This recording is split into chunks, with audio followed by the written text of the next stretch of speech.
Olá a todos e todas, espero que estejam todos bem. Esse é mais um podcast, mais um episódio do podcast feito pelo PET das Ciências Sociais da Universidade Federal do Ceará para ajudar a todos e a todas e a todos que irão concorrer nesse processo seletivo para o mestrado de Sociologia da UFC.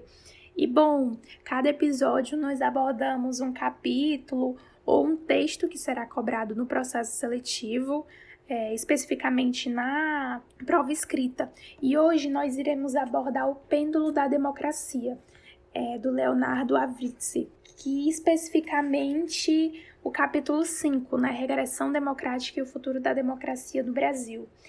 Aqui nós iremos abordar um pouco o que é essa regressão democrática, quais são os apontamentos que o autor faz acerca dela, quais são as perspectivas de democracia que nós ainda temos, né? Como se deu esse processo de regressão democrática que nós estamos inseridos até o dia de hoje. Bom, primeiro, que essa regressão democrática, o autor entende que ela ocorre desde junho de 2013 até o momento em que o livro foi escrito, mais ou menos aí em meados de 2020. Bom, e essa regressão democrática, ela ocorre com o processo de diminuição do apoio à democracia por amplas camadas da opinião pública e também de estreitamento das práticas associadas a essa democracia. Ou seja, nós temos um aumento da insatisfação e do apoio democrático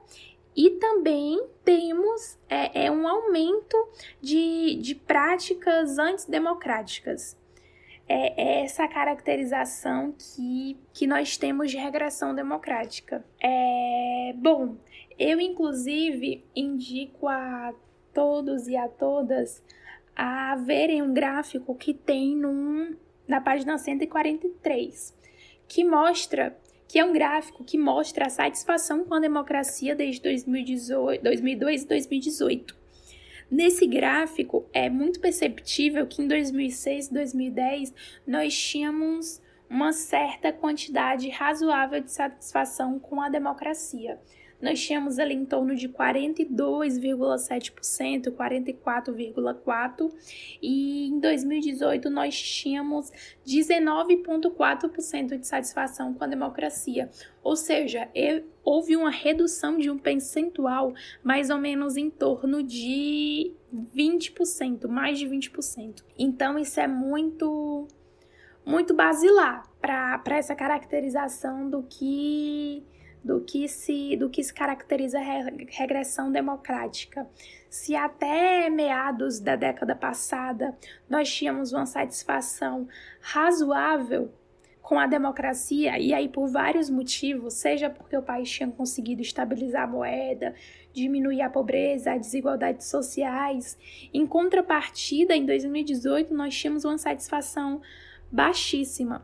E aqui cabe, e isso que o autor vai traçar, os motivos que levaram a essa queda de satisfação da democracia a partir de 2010.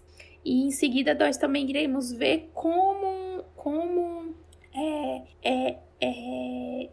os brasileiros veem as instituições políticas. Bom, o primeiro elemento dessa regressão democrática é a rearticulação das forças conservadoras no Brasil. E ali isso ocorre para o autor em meados de junho de 2013. Nós tínhamos uma direita brasileira que é caracterizada no livro como uma direita que era envergonhada das suas derrotas durante a redemocratização. Essa direita que sofreu uma derrota histórica do Arena nas eleições de 1986, também na Assembleia Nacional Constituinte, em um momento que o MDB elegeu diversos governadores, com exceção ao estado de Sergipe, foi um marco no revés dessa direita brasileira. Então, essa direita brasileira, ela muda o seu perfil. É uma direita que, de certa forma, ela é envergonhada. E essa reorganização dessa direita que antes era envergonhada, ela ocorre a partir de junho de 2013. Muda a configuração das forças e reintegra essa direita à agenda política brasileira. E mostra também, com essa reintegração, surge também a força dos setores conservadores, que haviam sido fortemente subestimados, assim, a gente pode dizer que eles foram subestimados. E a direita, a partir de 2013, ela reencontra na cena pública características históricas da direita e se renova com outros elementos. Primeiro, ela se renova com uma defesa incondicional do privatismo associado à relativação do liberalismo econômico, ou seja, nós temos diversas críticas a programas sociais, nós temos uma acentuação de uma agenda privatista, de uma agenda liberal econômica que restringe os direitos sociais, que restringe as garantias fundamentais. Então, essa direita, ela ressurge com essa reconfiguração. Se antes nós tínhamos ali uma direita que, de certa forma, era moderada, conseguia minimamente promover um estado de bem-estar social, com essa reconfiguração, ela surge com um propósito extremamente privatista. Então, nós podemos, inclusive, afirmar que essa direita ela acentua as suas rejeições a políticas sociais através do Estado. Bom, existem 2 novos elementos que são aí fundantes nessa renovação da direita. Primeiro, a capacidade dela de manter uma agenda pública regressiva nas ruas e nas redes sociais.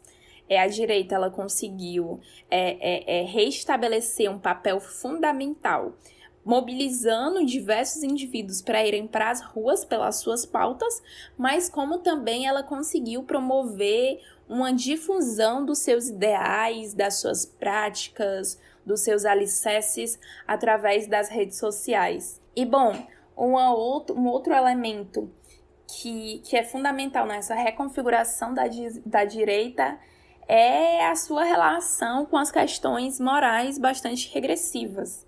As novas bases da direita elas são ligadas ao neopentecostalismo e isso traz um ataque direto, né, aos setores que mais sofrem com uma onda de discriminação, com a onda de opressões, como são os LGBTs, as mulheres, os negros e negras, essa onda dessa reconfiguração da direita ligada com essas questões morais, né, que de certa forma também podem se considerar fundamentalistas, elas trazem essa guinada no que diz respeito às relações morais. E, bom, a partir disso nós temos, à luz desse elemento, dessa reconfiguração da direita, nós temos essa primeira explicação para análise da regressão democrática. Esses novos atores da direita que conseguiram intervir nessa conjuntura brasileira desde 2013, conseguiram esses atores ter um forte apelo social e também conseguiram representar e advir com essas pautas que antes eram extremamente envergonhadas ou que estavam, de certa forma, latentes, né? Elas ressurgiram em um marco em que nós podemos, inclusive, dizer que elas nunca sumiram, elas só estavam escondidas, por isso que elas podem ser caracterizadas como latente. E outros diversos elementos dessa direita, né, questionaram as eleições de 2014, colocaram em xeque o sistema político, as instituições políticas, aumentaram a especulação com o judiciário, né, trazendo o judiciário como um dos principais poderes que poderia exercer interferência nos demais poderes, como é o legislativo, o executivo. Então, nós tivemos todos esses elementos. Bom, agora queria aqui, abordado esse primeiro aspecto da regressão democrática, cabe nós agora analisarmos um pouquinho sobre o apoio da ruptura democrática no Brasil. nós tivemos também um aumento de setores que acreditam que seria justificado os militares tomarem o poder através de um golpe de Estado. Ou seja, aumentou a quantidade de pessoas que acreditam que uma ruptura democrática, seja pelas vias que for, ela se fazia fundamental nesse contexto da conjuntura brasileira. E, bom, isso é produto, inclusive, dessa própria insatisfação democrática. E o nome que nós temos mais... que nós podemos identificar como o cerne desse avanço, né, de intenção de ruptura democrática é o nome do Bolsonaro. É possível nós notarmos durante as declarações das eleições de 2018, né, declarações tanto que o João Dória fez como que o Bolsonaro fez, que essa cultura ela persiste e consiste também em um dos fenômenos desse pêndulo democrático que o autor vai traçar ao longo de todo o livro. Um dos elementos também que favorecem o aumento desse apoio de ruptura democrática é a corrupção. A corrupção ela é tida como um traço constitutivo do sistema político e que os indivíduos acreditam que ela nunca será cessada, que ela nunca se finalizará. Por isso que é tão somente com um golpe de Estado que nós podemos tocar as rédeas, que nós podemos acabar com esse sistema que está inserido. Mas que, na realidade, não é bem assim, inclusive o autor. Tudo que eu tô falando aqui, gente, não são coisas da minha cabeça, tá? São realmente elementos que o autor traz ao longo do texto todo e que eu tô tentando aqui explicar da forma mais didática e da maneira que vocês consigam, de fato, pegar os elementos essenciais do texto. E, bom, a partir de 2013, há uma nítida concentração desse tipo de corrupção. E o que a mídia coloca é que essa corrupção ela pode ser identificada principalmente por ter um governo de esquerda. E é nessa inserção que reside essa nova agenda a mover o pêndulo democrático. Inicia-se aí uma crise política que começa com o forte movimento do judiciário midiático para o Partido dos Trabalhadores, que implicou tanto na condenação jurídica quanto uma forte crítica também da mídia, que inclusive gerou o golpe parlamentar de 2016. Vale ressaltar que quando esse livro foi escrito, ainda não se tinha as anulações das condenações do Lula pelo STF. Por isso, inclusive, que o autor não traz esse elemento para nós apreciarmos aqui no texto. E, bom, esse apelo midiático conseguiu, ao mesmo tempo, abordar um problema sem nenhuma contribuição significativa no campo institucional, já que nós não tivemos nenhuma solução para esse problema que, de fato, é estrutural do patrimonialismo, mas, em contrapartida, nós conseguimos arruinar, né, esse apelo midiático conseguiu arruinar a reputação do sistema político junto à opinião pública. E esse foi um dos motivos que levaram a forma tradicional de fazer campanha a entrar em crise nas eleições de 2018. Todas as formas tradicionais, né, do comício, ao horário eleitoral gratuito, no rádio, na televisão, acabaram não tendo relevância diante das formas privadas dos espaços de encontro na igreja, do templo aos grupos virtuais do WhatsApp. Enfim, todo esse elemento constitutivo aí da corrupção foi fato gerador para nós mudarmos totalmente, inclusive, a forma de se fazer política como foi mudada em 2018. Bom, tem um outro aspecto também que está no texto, que é a classe média e a ruptura democrática, né? Como é que a classe média ela entra nessa ruptura democrática. E, bom, é possível atestar uma diferenciação no que diz respeito à renda e à escolaridade. No que tange a esse apoio à ruptura democrática e à insatisfação democrática, nós temos também esse elemento de escolaridade e renda. E nós vamos ter diversas combinações possíveis entre o capital cultural, o capital econômico, e a classe média, de fato, ela tem pensado... E, bom, dessa forma, o problema da relação entre a classe média e o pêndulo democrático tem que ser pensado na facilidade como a classe média ela muda de posição em relação à democracia no Brasil. Muitas vezes existe uma satisfação democrática, um apoio à democracia, em outras também existe uma insatisfação e também um apelo por uma ruptura democrática por parte da classe média.